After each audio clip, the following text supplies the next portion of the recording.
জাকারিয়া চোখ খুলে তাকিয়ে দেখে ওনার বন্ধুদের চামড়ি হয়ে গেছে। চোখের মুখে কোনো হাসি নাই, কোনো আনন্দ নাই।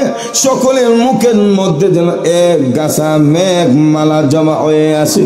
হযরত জাকারিয়া বলে, বন্ধুরা রে, তোমরা মন করে কেন আমার পাশে বসে আছো? কি হয়েছে? এমনি বন্ধুরা বলে, ও জাকারিয়া, তোমাকে আমরা 3 বার কালিমার তালকিন দিয়েছি। তোমাকে আমরা বলেছি লা ইলাহা ইল্লাল্লাহ বলার জন্য, কারণ আল্লাহ নবী বলেছেন লাকিলু আলা মাওতাকুম লা ইলাহা ইল্লাল্লাহ। রাসূল বলেছেন কালিমার তালকিন দেওয়ার জন্য। কিন্তু তোমার ডান দিকে মাথা ঘুরাইয়া তুমি যখন শুয়ে আছো, আমরা তোমার কানে কানে গিয়ে বললাম বলো লা ইলাহা ইল্লাল্লাহ, তুমি বলেছ না বলবা না। বাম দিকে একই কথা, মাথাটা সোজা করার পরে একই কথা বলেছো। হযরত জাকারিয়া বলেন, ও বন্ধুরা, আমি আল্লাহর নবী কালিমাকে না করিলাই, শয়তানের 3টা প্রস্তাবকে আমি না করে দিয়েছি। তো আল্লাহ রাব্বুল আলামিন বলেন, মরণ এমন একটা চূড়ান্ত বিষয়, আইনামা তাকুনু ইউদরিকুমুল মাউত ওয়ালাউ কুনতুম ফি বুরুজিম মুশাইয়াদা। হে মানুষ, তোমরা যদি সুদৃঢ় প্রাচীরের দেওয়ালের ভিতরে, 60 দেওয়ালের ভিতরে যদি তোমরা আত্মগোপন করো, তথাপি তোমাদের কাছে মরণ পৌঁছে যাবে, মরণ থেকে বাঁচতে পারবে। সময় হয়ে গেলে আজরাইল কাছে হাজির হবে, সময় হওয়ার আগে হাজির হবে না। মজুর এখন ঠিক না? যেমন আল্লাহ বলেন, فَإِذَا جَاءَ أَجَلُهُمْ لَا يَسْتَأْخِرُونَ سَاعَةً وَلَا يَسْتَقْدِمُونَ।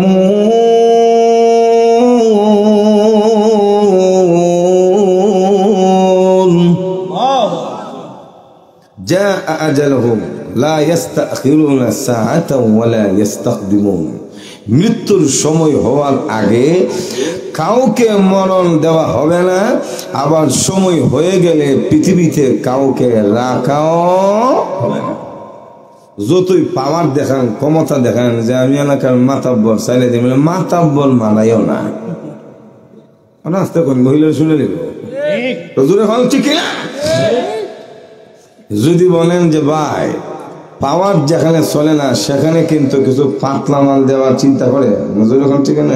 দিলাম না তো। আজরাইল যদি বলেন যে আপনার বিকাশ নাম্বারটা দেন, কিছু দেয়া দি, মনে হয় আজরাইল কই বিকাশ মালায় না বা নগদে দিল, কাজ হইতো না। আপনি জোরে খান না, ঠিক না? আরো জোরে খান। তাহলে বোঝা গেল মৃত্যু এটা চূড়ান্ত বিষয়, এই মরণ থেকে নিষ্কৃতির কোন সুযোগ নাই। তবে এই মরণের কষ্টটা এটা মারাত্মক একটা কষ্ট। মরণের গাঠিটা এটা একটা কঠিন গাঠি। আল্লাহ রসুল বলেন, লা ইলাহা ইল্লাল্লাহ ইন্নালিল মাউতে সাকরাতুন। আল্লাহ ছাড়া পৃথিবীতে কোনো ইলাহ নাই, কোনো বিধানদাতা নাই, কোনো সৃষ্টিকর্তা নাই। ইন্নালিল মাউতে সাকরাতুন, নিশ্চয়ই মরণের কষ্ট বড় কঠিন কষ্ট। একটু জোরে এখন না, নাকি তা মরণের কোনো কষ্ট নাই? একটা জীবিত ছাগল কেমনে টান দিয়া চামড়াটা চুরলে যেই পরিমাণ কষ্ট হয়, এর সে কোটি কোটি গুণ বেশি মরণের সময় মৃত ব্যক্তির হয়। একটু জোরে এখন না। এজন্য মৃত্যু তো এটা চূড়ান্ত বিষয়, কিন্তু এর জন্য আমাদের করণীয় কি? আল্লাহর রাসূল বলেন, আকসিরু যিকরা হাদিমিল লাজ্জাত ইয়ানিল মাউত। হে মানুষ, হে উম্মতেরা, তোমরা বেশি বেশি করে মরণের জিকির করো, মরণকে স্মরণ করো। কেন? একটা মানুষ যদি আল্লাহর কাছে বা মরণের কথা বেশি বেশি ইয়াদ করে, ওই মানুষটার জীবন পরিবর্তন হয়ে যাওয়া অতি সহজ হয়ে যায়। একটু জোরে বল না। আর মরণের কথাই ইয়াদ না করলে মানুষের সহজে পাপ ছাড়ে না। একটু জোরে এখন যদি জানে যে মরতে হবে, তখন একটা বই অন্তর আসে না রে, দেখছি তো দাদা ছিল, দাদু আসিল, 14 গোষ্ঠীর দুনিয়াতে আসেন, বিল্ডিং ভবন গাড়ি বাড়ি সব তো হয়ে গেছে, শূন্য হাতে কিচ্ছু নিতে পারছে না, আমরাও তো মরতেইব। মজুর এখন ঠিক না? আপনাদের আওয়াজে বোঝা যায় আপনারা বলে মরতেন না, কোনটা হয়ে গেছে কেমন হয়। তাও লক্ষ্য করে দেখুন, মৃত্যু এটা চূড়ান্ত বিষয়, এর থেকে বাঁচার কোনো সুযোগ নাই। তবে মরণের সময়টা এটা কঠিন সময় এবং মরণের কষ্ট এটা মারাত্মক কষ্ট। এজন্য লক্ষ্য করে দেখেন, আয়েশা সিদ্দিকা রাদিয়াল্লাহু তাআলা আনহা বলেন, রাসূলের মৃত্যুর কাহিনীটা শুনলে বুঝে নেবেন। আল্লাহ রাসূলের স্ত্রী মা আয়েশা বলেন, রাআইতু রাসূলুল্লাহি সাল্লাল্লাহু আলাইহি ওয়াসাল্লাম ওয়া হুয়া বিল মাউত ওয়া ইনদাহু কাদহুন ওয়া ফীহি মাউন ইয়াদখুলু ইয়াদাহু সুম্মা ইয়ামসাহু আলা ওয়াজহিহি সুম্মা ইয়াকুল আল্লাহুম্মা ইন্নী আলা গামারাতিল মাউত ওয়া সাকারাতিল মাউত। মা আয়েশা বলেন, ও পৃথিবীর মানুষেরা, রাসূলের যখন সাকরাত শুরু হয়ে গেল, তখন আমি রাসূলের কাছে ছিলাম। সুবহানাল্লাহ বলেন না? কি দেখলাম? যে দেখি আল্লাহ রাসূলের কাছে একটা পাত্র ছিল, ওই পাত্রের মধ্যে ঠান্ডা পানি আছে। যেরকম কি আছিল? তো আল্লাহ নবী বারবার ওই ঠান্ডা পানির মধ্যে হাত রাখেন আর হাতটা ভিজায়া রাসূলের চেহারার মধ্যে মালিশ করেন। আপনি এখন না, আর বারবার বলতেছিলেন, ইয়া আল্লাহ, আল্লাহুম্মা ইন্নী আলা গামারাতিল মাউত ওয়া সাকারাতিল মাউত। ইয়া আল্লাহ, তুমি সাকরাতুল মাউত, মরণের কষ্টটাই তুমি আমার একটু হালকা করে দাও, লঘু করে দাও, একটু সাহায্য করো। সুবহানাল্লাহ জোরে এখন না? তাহলে বোঝা গেল মরণের কষ্ট যে হয় এটা বাস্তব, কষ্ট ছাড়া কেউ মনে না। আপনি এখন না,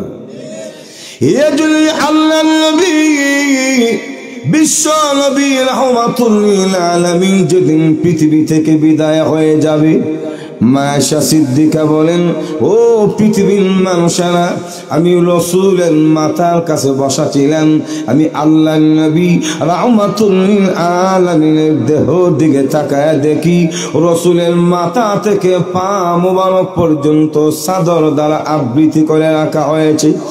আমি আয়েশা তাকে দেখি বিশ্ব নবী চাদরের ভিতরে একবার হাত মোবারক এমন ভাবে গুছিয়ে আনে, আবার লম্বা করে ছেড়ে দেই, আবার পা মোবারক রাসূল গুছিয়ে আনেন, আবার লম্বা করে ছেড়ে দেই। আল্লাহ নবী বিশ্ব নবী রাহমাতুল লিল আলামিন, যেই নবীর জীবন কোনোদিন গুনাহ করে নাই, মাসুম নবী, আল্লাহ নবী মরণের সময় এমন ভাবে চাদরের ভিতরে হাত পা কেন গুছিয়ে আনেন? মাশা বলেন, আল্লাহ নবীর পবিত্র শরীর মুবারক থেকে আমি আয়েশা চাদর মুবারকটা সরাইয়া দেখলাম, আল্লাহ নবীর মরণের সময় এমন কোন পশম বাকি নাই যেখান থেকে গাম বের হয় নাই। একটু জোরে এখন না, এর জন্য লোক করে দেখুন, আল্লাহ রাসূল এর জন্য বলেছেন, মরণের কষ্ট হলো কঠিন কষ্ট, মরণের যন্ত্রণা বলো কঠিন যন্ত্রণা। যখন ঠিক না বার আমার, এই গাঁঠিটা একটা কঠিন গাঁঠি, কারণ ওই সময় মরণের সাকরাত বা কষ্ট যখন শুরু হয়ে যায়, আল্লাহ নবী রাহমাতুল লিল আলামিন বলেন, এই মুহূর্তে মুমূর্ষু ব্যক্তির কাছে বসে বসে উম্মতের দুইটা দায়িত্ব পালন করার কথা রাসূল বলেছেন। এক নাম্বার হলো রাসূল বলেন, লাকিনু আলা মাউতাকুম লা ইলাহা ইল্লাল্লাহ।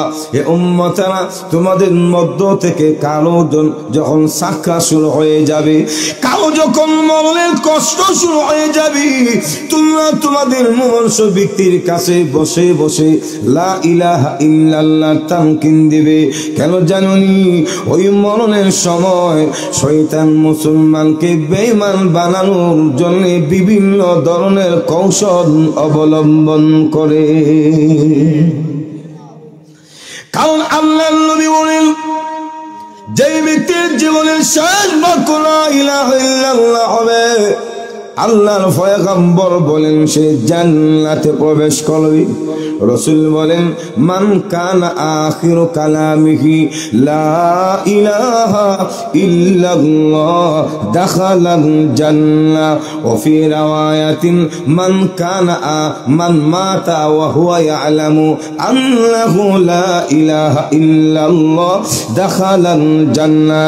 রাসূল বলেন উম্মতেরা যা জীবনের শেষ বাক্য লা ইলাহা ইল্লাল্লাহ হবে, কিয়ামতের ময়দানে আল্লাহ জান্নাতে সে প্রবেশ করবে। ইয়াজুল শয়তান মুমিনের ঈমান নষ্ট করার জন্য বিভিন্ন ধরনের কৌশল অবলম্বন করে, বিভিন্ন ধরনের ক্যাপাসিটি অবলম্বন করে। লক্ষ্য করে দেখেন কেমনে বেঈমান বানানোর জন্য কৌশল অবলম্বন করে। আল্লামা জাকারিয়া রাহমাতুল্লাহি আলাইহি মস্ত বড় একজন আল্লাহওয়ালা বুজুর্গ ছিল, আমার আপনার মতো সাধারণ মানুষ ছিল না। হযরত জাকারিয়ার জীবনে থেকে আমি দেখেছি ইন্তিকালের সময় ওনার যখন সাকরাত শুরু হয়ে গেছে, ওনার বন্ধুরা ওনার কাছে বসে বসে কালিমার তালকিন দেওয়া শুরু করেছে। ওই যে রাসূল বলেন লাকিনু আলা মাউতাকুম লা ইলাহা ইল্লাল্লাহ, তোমরা তোমাদের মুমূর্ষু ব্যক্তির কাছে লা ইলাহা ইল্লাল্লাহ তালকিন দাও। বন্ধুরা বসে বসে জাকারিয়া রাহমাতুল্লাহি আলাইহি ওনার কাছে বসে লা ইলাহা ইল্লাল্লাহ তালকিন দেওয়া শুরু করেছেন। হযরত জাকারিয়া ডান পাশে চেহারাটা গোলায় যখন শুয়ে আছেন, বন্ধুরা ওনার ডান পাশে কানের কাছে গিয়া বলে হো জাকারিয়া পড়ে না লা ইলাহা ইল্লাল্লাহ। হযরত জাকারিয়া ডান দিক থেকে বাম দিকে মাথাটা গোলায়া বলেন না, বলবো না, নাউজুবিল্লাহ বলেন না। বাম দিকে মাথা গোলানোর পরে বন্ধুরা বাম দিকে গিয়ে বলে ও জাকারিয়া বলো লা ইলাহা ইল্লাল্লাহ। তিনি বাম দিক থেকে মাথাটা এমন ভাবে আকাশের দিকে করে বুক বরাবর এমন ভাবে সোজা করে বলেন না আমি বলবো না। মাথাটা যখন উপরের দিকে করেছেন, চোখটা যখন আকাশের দিকে করেছেন, ওনার কাছে গিয়ে আবার বন্ধুরা বলে ও জাকারিয়া পড়ে না ও লা ইলাহা ইল্লাল্লাহ। তিনি বলেন না বলবো না।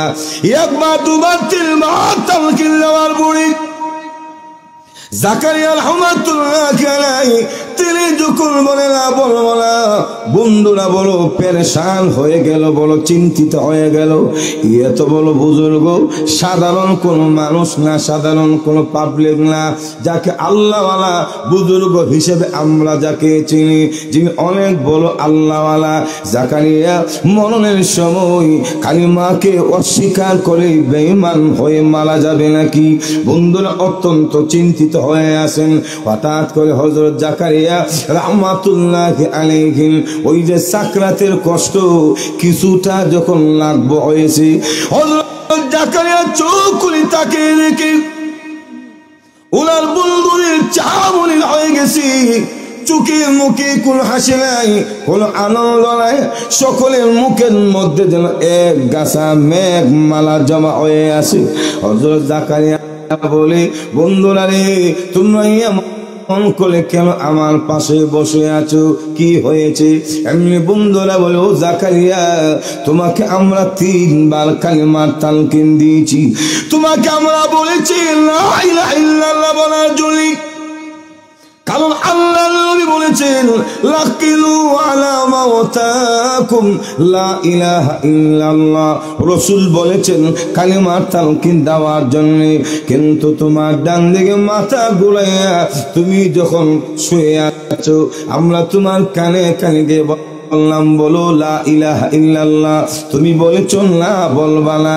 বাম দিকে একই কথা, মাথাটা সোজা করার পরে একই কথা বলেছো।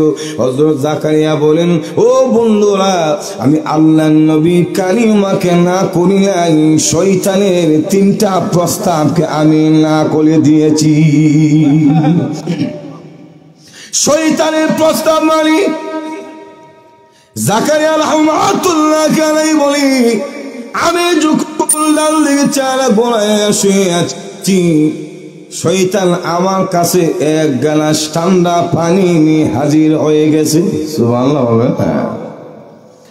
আমার সাকরাতের সময়, মরণের কষ্টের সময় বড় পিপাসা, তো আমার পিপাসা লেগে গেছে, গলায় শুকায় গেছে, টুট মুখ আমার শুকায় গেছে, আমি বলো পানির পিপাসা। তো ও বন্ধুরা, আমার এই যে পিপাসা শুরু হলো, আমার পানির প্রয়োজন।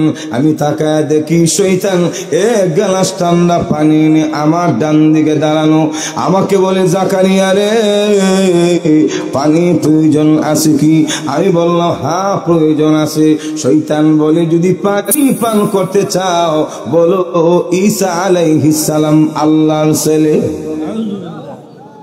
নাউযুবিল্লাহ করার দরকার নাই, আউযুবিল্লাহ কয় না। কেউ যদি বলে ঈসা আলাইহিস সালাম আল্লাহর ছেলে, ঈমান থাকবে তো?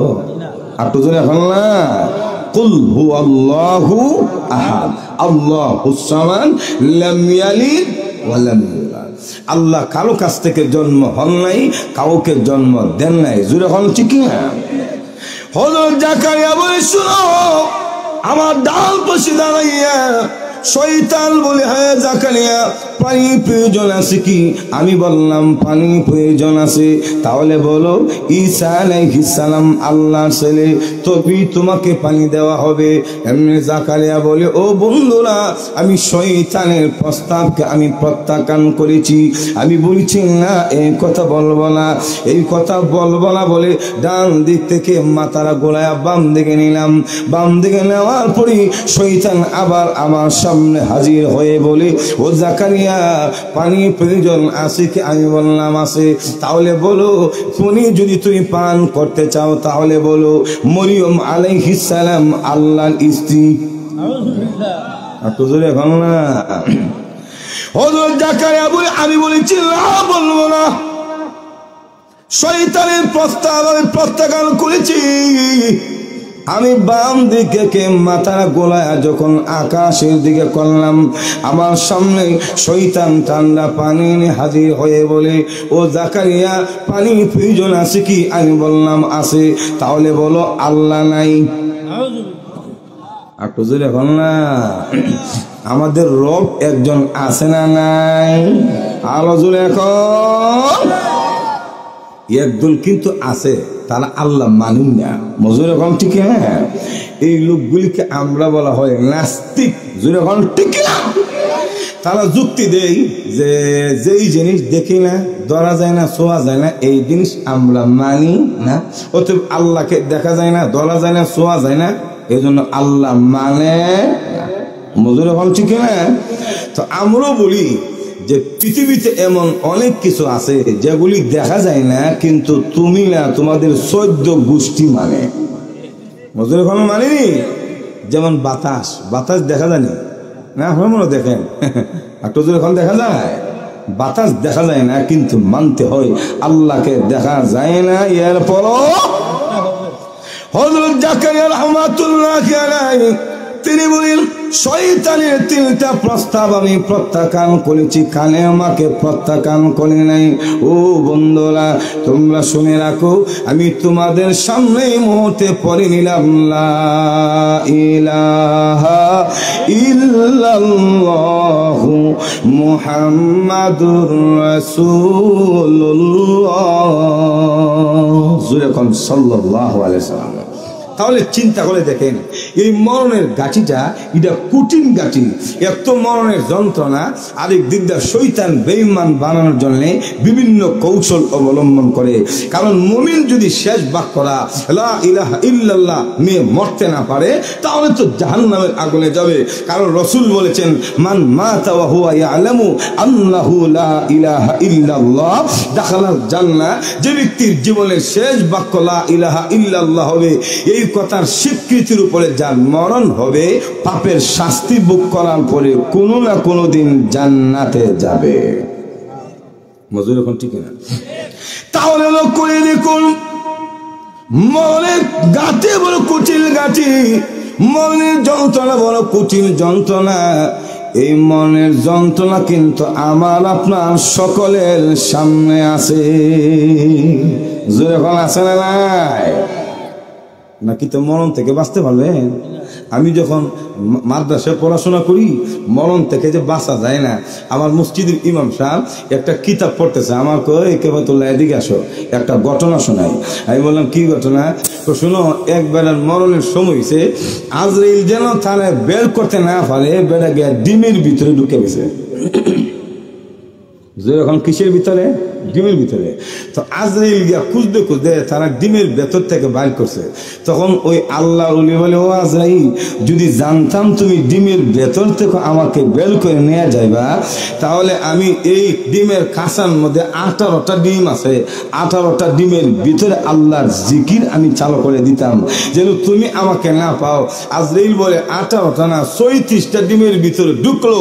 মরণের সময় হলে আমার হাত থেকে বাঁচা সম্ভব। মজুর রকম ঠিক না?